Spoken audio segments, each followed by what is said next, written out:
And I am going to start doing some questions I find randomly online and answering them because I think that that's the best way to let you know who I really am. So here is the first question that was found. Competing for a guy with another girl. So my ex says that he has a platonic feelings for me. Another girl at his school asked him out and he said no to her.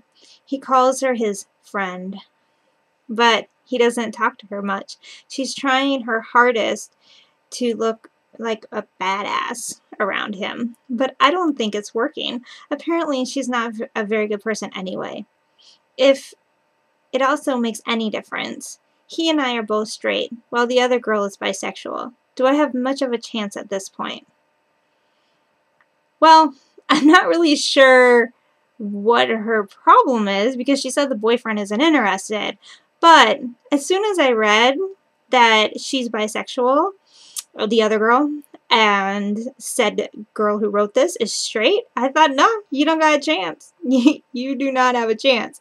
I mean, if a guy, why would a guy pick, if it came down to it, why would he pick a girl who is straight over a girl who's bisexual? Now, if the straight girl is like way cooler and way more outgoing and, you know, has a better future ahead of her, well, then he'd pick the straight girl. But if it just comes down to pure sex, then obviously this girl is insecure and is worried about the bisexual girl.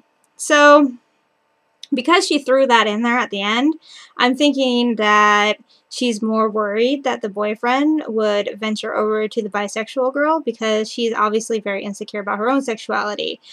And that I don't think she has a case or a chance or anything. So that would be that one. The other one is how to get a guy's phone number.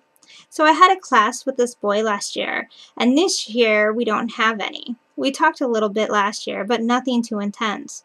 Recently, we have been Snapchatting, an app on the iPhone where you send pictures back and forth and they disappear after 10 seconds. Ooh, I've never even knew that Snapchatting existed.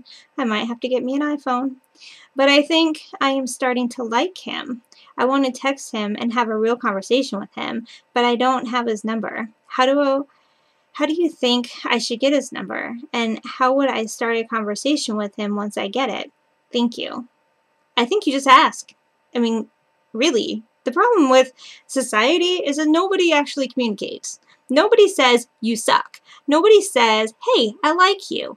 It's like this whole weird world of Snapchat and, you know, instant messages and texting. Nobody just says, I want to fuck you, or I really like you, or I really hate you. Nothing. Nobody talks. It's all like these weird secret 10-second blips and then it's deleted forever. That's what you do. You just tell them, hey, I'm kind of thinking I like you. You want to go out? Can I get your number? Like something simple. You just have to ask. That's it. All right, let me see if I have any more. I don't know if I have any more. Oh, this one was good. All right, there's two kind of like about this, so I'm just going to read one.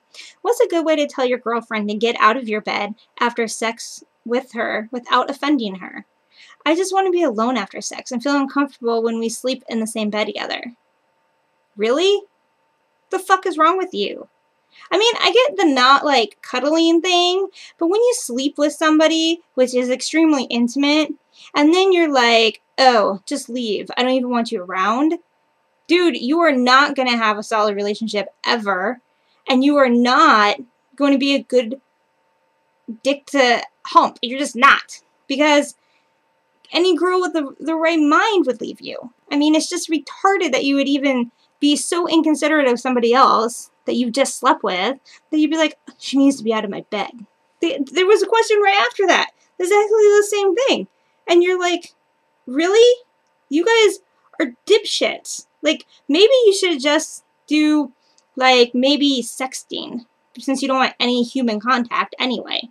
You can, like, jack off in a sock, sex text somebody, and be done. Like, you don't even have to leave your bedroom. You don't have to have you don't even have to communicate with anybody. You don't have to have conversation. Nothing. It's simple. It's almost like asexual, but not. It's just weird. You guys are weird. All right.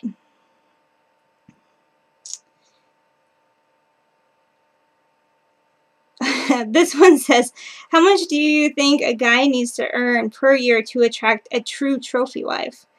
Not just some 19-year-old with cold sores and piercings who wants out of the trailer, but a real trophy wife. Okay, so how do you, what would be the amount you'd have to earn to have a trophy wife? I would say if you earned 250 to 500,000, you'd find yourself a decent wife, or a decent arm candy. It depends on how you spend your money, though.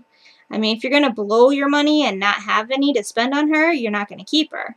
But if you give her an allowance, or if you can, you know, provide extremely well, she's going to stick around.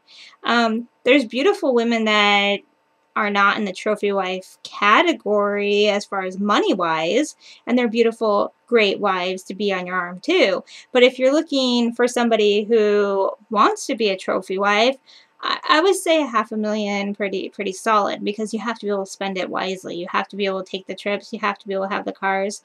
You have to be able to spoil and do the spas and all that stuff. So I think you need to keep working, dude, because you're asking it on a forum, and that probably means that you really don't have the money to do it.